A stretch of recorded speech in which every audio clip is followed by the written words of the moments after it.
Información precisa, completa, veraz, objetiva e independiente. Directo a tu pantalla. Voz de América en RCR 750.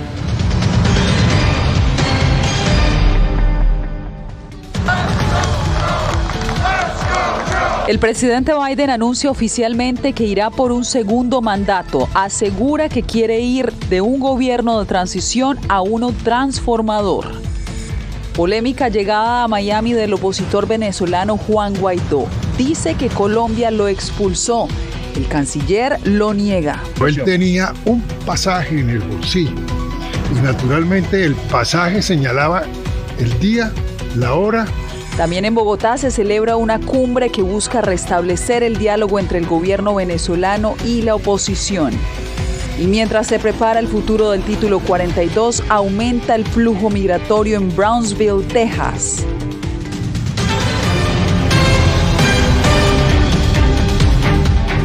De forma oficial, el presidente Joe Biden anunció que buscará su reelección en el 2024. ¿Qué tal? Bienvenidos al Mundo al Día. Soy Yasmín López. Comenzamos con esta noticia en la Casa Blanca, donde se encuentra Jacopo Luzzi. Jacopo, el mandatario estadounidense pidió que lo dejen terminar su trabajo. ¿Qué más dijo? Bueno, Yasmín, esta noticia llega a la misma fecha en que Biden anunció su candidatura en 2019. Con el anuncio de hoy, Biden demuestra que no está listo para entregar la antorcha.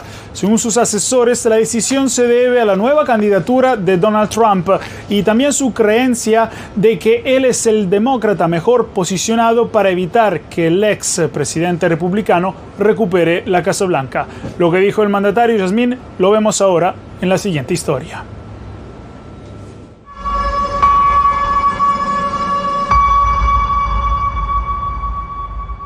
Freedom. Joe Biden anunció formalmente este martes que se postulará para la reelección en 2024 y pidió a los votantes que le den más tiempo para terminar este trabajo y extender el mandato del presidente más longevo de Estados Unidos. Biden, que tendrá 86 años al final de un segundo mandato, apuesta que sus logros legislativos y más de 50 años de experiencia en Washington pesarán más que las preocupaciones sobre su edad. Dije que estamos en una batalla por el alma de Estados Unidos y todavía lo estamos. La cuestión a la que nos enfrentamos es si en los próximos años tendremos más o menos libertad, más derechos o menos. Biden, en un vídeo pregrabado, dijo que la democracia estadounidense aún se enfrenta a una profunda amenaza por parte del expresidente Donald Trump y los republicanos más extremistas, planteando la posibilidad de una revancha el próximo año, si Trump ganara las primarias republicanas. Podrías tomar a los 5 peores presidentes de la historia de Estados Unidos y ponerlos juntos y no habrían hecho el daño que Joe Biden le ha hecho a nuestra nación en solo unos pocos años. La mayoría de los presidentes estadounidenses han buscado la reelección. Biden goza solamente de una aprobación cercana al 40%, mientras una franja notable de votantes ha indicado que preferirían que no se presentara debido a su edad. Si Biden y Trump se enfrentan nuevamente el próximo año, Yasmín, sería la primera vez que los mismos nominados se enfrentan en elecciones presidenciales consecutivas desde 1956. Según las últimas encuestas, sería una carrera sorprendentemente competitiva. En algunas Biden está delante de Trump, en otras no. Misma historia si tuviera que enfrentar al gobernador de Florida, Ron DeSantis, que otro candidato principal republicano. Así es, Jacopo, te agradezco por el reporte y cambiamos de información porque todo un debate ha generado la expulsión de Colombia de Juan Guaidó. El opositor venezolano ya se encuentra en Miami y desde allá nos acompaña José Pernalete. José, ¿qué ha sucedido tras la llegada de Guaidó a Estados Unidos? Yasmín, inmediatamente que el diputado y líder venezolano Juan Guaidó llegó a estas instalaciones, al Aeropuerto Internacional de Miami, ofreció declaraciones a los medios de comunicación social por espacio de cerca de 5 minutos. Allí dio breves detalles sobre lo que ha sido su paso desde la zona fronteriza entre Venezuela y Colombia, específicamente desde Cúcuta hasta Bogotá, y luego allí Entonces ha iniciado este periplo en el que ya se encuentra ahora en Estados Unidos y una vez confirmada su presencia ha generado una serie de reacciones, no solamente desde Colombia, no solamente desde Venezuela, incluso desde acá, desde Estados Unidos, específicamente desde el Departamento de Estado. Veamos el reporte. Solo y sin ningún otro equipaje más que un morral, el opositor venezolano Juan Guaidó llegó al Aeropuerto Internacional de Miami procedente de Bogotá, a donde había entrado horas antes por la frontera terrestre. Y lamentablemente hoy también debo decir que la persecución se sintió en Colombia. Guaidó no aclaró si pedirá asilo en Estados Unidos o si volverá a Venezuela, donde desde hace meses se han librado órdenes de captura en su contra. De nuevo, muy preocupado por mi familia, por mi equipo de trabajo, que ya han visto además las consecuencias de una dictadura, torturados, perseguidos y en este momento amenazados directamente. Mientras, el gobierno colombiano negó haberlo expulsado. Fue acompañado por agentes de los Estados Unidos todo el tiempo en El Dorado y el pasaje fue suministrado por los Estados Unidos. No fue expulsado, él tenía un pasaje en el bolsillo y naturalmente el pasaje señalaba el día, la hora y la línea en que viajaba.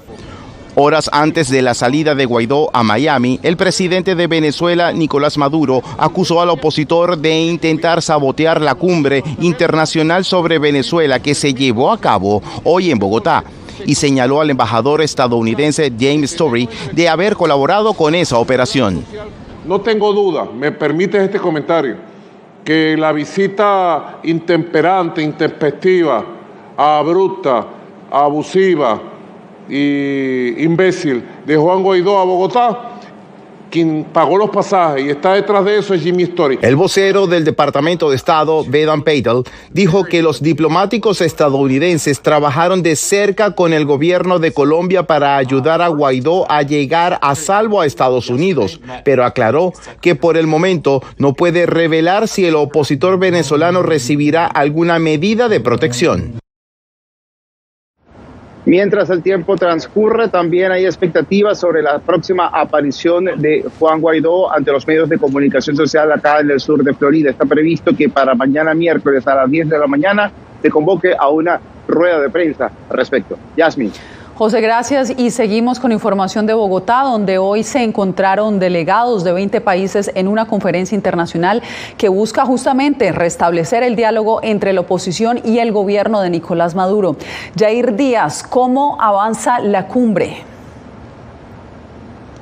Yasmín, hace pocos minutos terminó esta conferencia internacional por el proceso político de Venezuela que se adelantaba aquí en la Cancillería de Colombia y que duró alrededor de 4 horas. Fue liderada por el presidente de Colombia, Gustavo Petro. Precisamente el canciller Álvaro Leiva será el encargado en contados minutos de entregar las conclusiones de cuáles fueron los acuerdos a los que llegaron los opositores de Venezuela y el gobierno de Nicolás Maduro. Así transcurrió la jornada. Les contamos en el siguiente informe.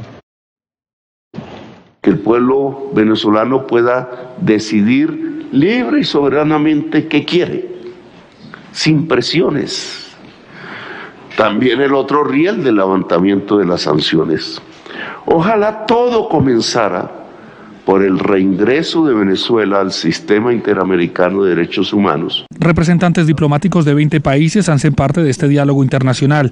Delegados de Estados Unidos y otras naciones buscarán destrabar el diálogo entre las partes que están congelados desde noviembre de 2022. Esta iniciativa que ha tomado el presidente Petro puede contribuir a desbloquear la situación, a que el acuerdo humanitario al que se llegó ya hace meses se aplique. La delegación de la opositora Plataforma Unitaria de Venezuela señaló que el encuentro pone en relieve los problemas que vive su nación y que afecta a la comunidad internacional.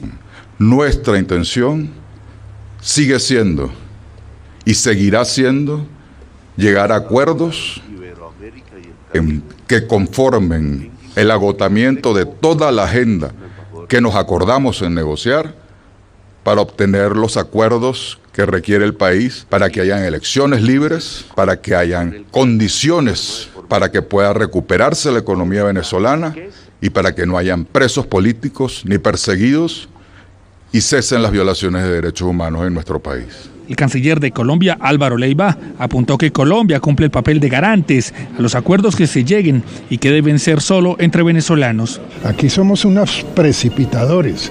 Simplemente vamos a ver qué sale de allí. La definición de un calendario electoral, registro de votantes y una misión observadora electoral son algunas de las condiciones de Estados Unidos para levantar las sanciones a Venezuela. El asesor de Seguridad Nacional de la Casa Blanca, Jonathan Feiner, fue el que encabezó la delegación de Estados Unidos que asistió a esta conferencia. Estaremos atentos a las conclusiones que entregue en contados minutos el canciller de Colombia, Álvaro Leiva. Yasmín. Quedamos atentos, Jair. Gracias por el reporte.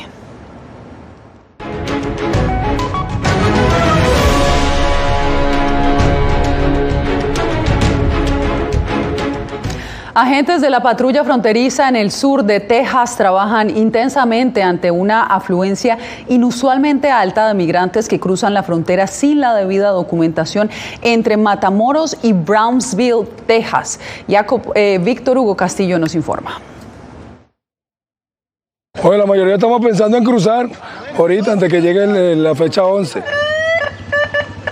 Es el temor y la incertidumbre que se apodera de cientos de migrantes en Matamoros, México. No soluciona nada. Por lo que podría suceder con el fin del título 42. Somos miles de personas aquí esperando y aquí al 11 de mayo no nos va a dar cita a todos. Pero tienes que traer colchado ahorita. Por lo cual deciden aventurarse a cruzar el Río Grande de manera irregular. A pasar a Estados Unidos.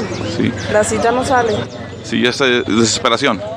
Bueno, por la necesidad, esa aplicación no está funcionando, nada. Esta mujer y su hija abordan lo que ahora es una balsa y el medio para trasladar a los migrantes de un lado a otro. Ahora suben este barranco, mientras un joven carga a la niña para llevarla a la cima. La aplicación no quiere nada, tenemos mucho tiempo ya acá, ya estamos sin dinero, ya queremos pasar. Queremos pasar para ver si podemos trabajar, porque ya eso es lo que vinimos a trabajar. De acuerdo con Gloria Chávez, jefa de la patrulla fronteriza del Valle del Río Grande, el flujo extraordinario de cruces irregulares de Matamoros a Brownsville ha ascendido a 1,600 migrantes diarios en jornadas recientes. No quiero que haya confusión, que cuando el título 42 ya no esté, que no va a haber consecuencia. La realidad es que va a haber consecuencia por entrar ilegalmente al país y la persona va a ser procesada para deportación del país de Estados Unidos. Y según Raúl Ortiz, jefe nacional de la patrulla fronteriza, en 7 días han expulsado a más de 15,000 migrantes a México y más de 3,000 migrantes vía aérea a Centro y Sudamérica. Víctor Hugo Castillo, Voz de América, McAllen, Texas. La tragedia del incendio ocurrido en Ciudad Juárez refleja las políticas migratorias de México. Esto según organizaciones de derechos humanos. Diva Lizeth Cash siguió el llamado de la sociedad civil para proteger la vida de los migrantes. A días de cumplirse un mes del incendio en Ciudad Juárez, donde murieron 40 migrantes, organizaciones de derechos humanos hacen un llamado al gobierno de México para el esclarecimiento del caso, además de establecer la responsabilidad para todas las víctimas. Había 15 compañeras detenidas, las cuales no fueron reconocidas como víctimas, no están reconocidas como víctimas en la carpeta de investigación, no recibieron atención médica, atención psicológica desde nuestra organización. Por otra parte, las organizaciones denuncian que el gobierno mexicano estaba al tanto de que las condiciones de reclusión de los migrantes no eran ideales. Y por lo mismo es que vamos a estar insistiendo en que las personas del más alto rango sean responsables. Este martes, Francisco Garduño, titular del Instituto Nacional de Migración de México, fue formalmente imputado con cargos penales por un juez. Sin embargo, para las organizaciones, la creación de una comisión especial independiente es la única salida para el esclarecimiento sobre el incendio en Ciudad Juárez. Con una especie de grupo experto independiente que pueda examinar este caso y los casos de las masacres de migrantes, donde hasta la fecha hay impunidad. No confiamos en que esta fiscalía va a dar una respuesta, porque el caso de la masacre de los 72 lleva 12 años, más de 12 años, sin que haya una sola persona sentenciada. Diva Lizeth Cash, Voz de América, Washington. Hablamos ahora de otra tragedia, la que viven en Sudán y ha forzado la evacuación de miles de extranjeros. Este martes, la Agencia de la ONU para los Refugiados advirtió que a pesar del tenue cese al fuego entre los dos generales sudaneses, la guerra por el control del país generará más desplazamientos. Y hay que tener en cuenta que antes de la escalada de los enfrentamientos del 15 de abril, la ONU había estimado que 1/3 de la población de Sudán, esto significa alrededor de 16 millones de personas, ya necesitaban asistencia.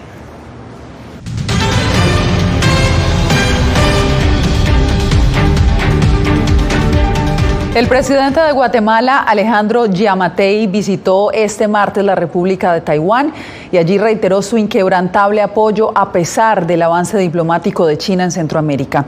Eugenia Sagastume nos reporta. Mientras otras naciones eligen el interés por encima de la amistad, Guatemala se mantiene firme. Así, el presidente de Guatemala, Alejandro Giammattei, reafirmó el respaldo a Taiwán en un discurso ofrecido en el Yuan legislativo como parte de la visita oficial a esa nación. El mandatario exigió el fin de las hostilidades por parte de China. Exijo el silencio inmediato de los tambores de guerra. Exijo el fin de las hostilidades y las guerras, tanto aquí como en otras zonas del mundo. Y pidió el apoyo y la solidaridad de otros países hacia Taiwán. Hago un llamado a la comunidad internacional del mundo libre que debemos estar comprometidos con la exigencia de respeto de la integridad territorial y la soberanía de la República de Taiwán. La presidenta taiwanesa Tsai Ing-wen agradeció una vez más el respaldo ofrecido por el gobierno de Guatemala. En los últimos años transcurridos, el presidente Giammattei extendió un gran respaldo a Taiwán, intensificando así el intercambio entre Guatemala y Taiwán. Durante mi visita a su país, constatamos juntos los frutos de nuestra cooperación bilateral. Taiwán es un territorio autónomo sobre el que China reclama soberanía absoluta. Honduras, Panamá, El Salvador y Nicaragua recientemente establecieron relaciones con China tras haber roto vínculos con Taiwán. Eugenia Sagastume, Voz de América, Guatemala. La situación de los periodistas en Nicaragua, Cuba y Venezuela acaparan la reunión de medio año de la Sociedad Interamericana de Prensa, donde además se debatió la violencia que impera en otros países de América Latina contra reporteros. Donaldo Hernández nos informa. Resistimos con la ayuda de Dios. Así empezó Juan Lorenzo Holman su participación en el panel que organizó la Sociedad Interamericana de Prensa para evaluar la situación del periodismo en el continente. Holman, quien es director del confiscado diario La Prensa de Nicaragua, llegó a Estados Unidos el pasado mes de febrero, tras ser expatriado por el gobierno de Daniel Ortega. En el foro expuso las complicaciones para que el diario funcione ahora de forma digital. La prensa, pues digamos, está totalmente...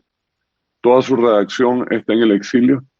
La preocupación de que no hay medios independientes funcionando dentro de Nicaragua es una preocupación que también comparte Miguel Mendoza, el cronista deportivo que estuvo en prisión por casi 2 años y que al igual que Holman fue expatriado. Somos más de 200 periodistas en el exilio, son más de 30 medios de comunicación que funcionan desde Costa Rica, Estados Unidos, España. La Sociedad Interamericana de Prensa, en su reunión de medio año, mencionó los países donde el libre ejercicio del periodismo está bajo amenaza permanente. Cuba, Venezuela, Nicaragua siguen siendo los puntos más críticos en la región en materia de libertad para informar. Pero además de estas naciones, en países como México y Haití, los asesinatos de periodistas causan preocupación. En el año 2022, 30 fueron asesinados en América Latina, de los 67 reportados en todo el mundo. Donaldo Hernández, Voz de América.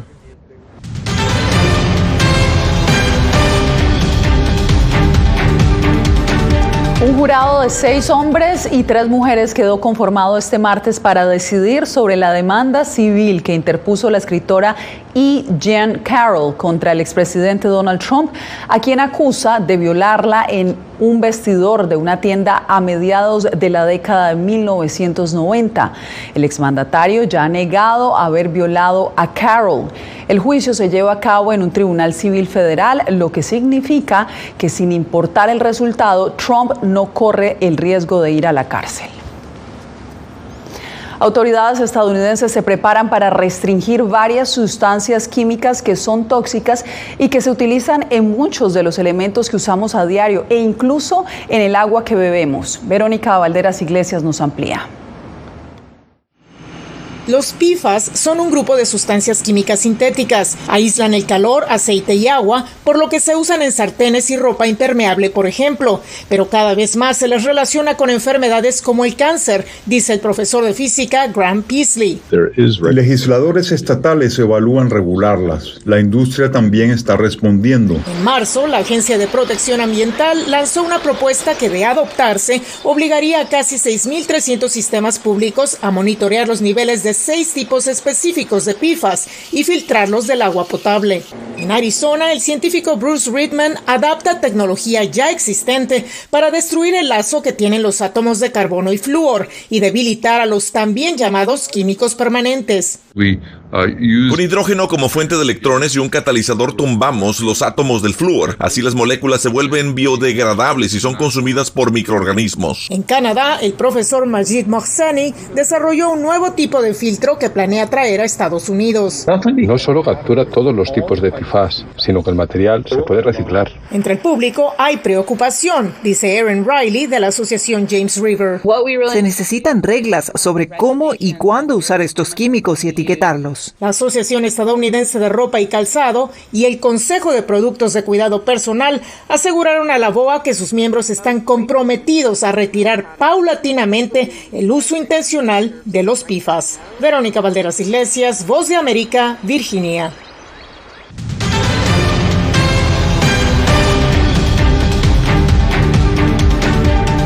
Nueva York toma medidas para prevenir la discriminación en el ámbito laboral contra quienes padecen de sobrepeso. Ángela González nos informa. Personas con temor a no ser contratadas o ser despedidas por tener sobrepeso ahora podrían tener un alivio, pues un proyecto de ley de la ciudad de Nueva York prohíbe la discriminación basada en el peso de una persona o su estatura. Más del 40% de los estadounidenses son considerados obesos según los Centros para el Control y la Prevención de Enfermedades. Las personas que están en sobrepeso tienen este reto de seguir adelante, de hacer todas sus actividades y mayoría de veces tratan de hacerlo bien porque saben que se sienten como discriminados por el peso, entonces siempre dan lo mejor de sí para sostener el trabajo. El alcalde de Nueva York ha impulsado un programa de alimentación sostenible y saludable en las escuelas de la ciudad para que, entre otras cosas, se promueva un peso saludable entre los estudiantes. Es un gran cambio de los alimentos pesados lácteos como el queso frito y la pizza a cosas que son más sostenibles y saludables para nuestros estudiantes. Otros programas con modelos canadienses están siendo implementados para ayudar a controlar el peso, como ejercitar en los salones de clase. Estados como Nueva Jersey y Massachusetts están considerando legislaturas similares a la de Nueva York. Creo que nadie debe ser discriminado debido a su peso corporal. Eso no es correcto. Sin embargo, queremos ver los detalles de este proyecto de ley. Nunca deberíamos tratar a una persona de manera diferente por el hecho de que tenga sobrepeso. El proyecto de ley deberá ser sometido a votación, pero ya cuenta con una mayoría de auspiciadores en el Consejo Municipal y podría ser aprobado el próximo mes de mayo. Ángela González, Voz de América, Nueva York. Cerramos con algo de humor desde Alaska, donde un inusual visitante llegó a una sala de cine en la ciudad de Kenai.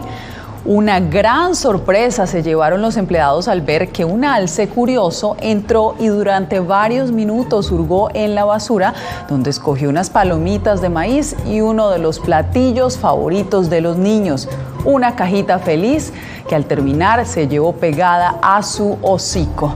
Con esta imagen me despido por hoy.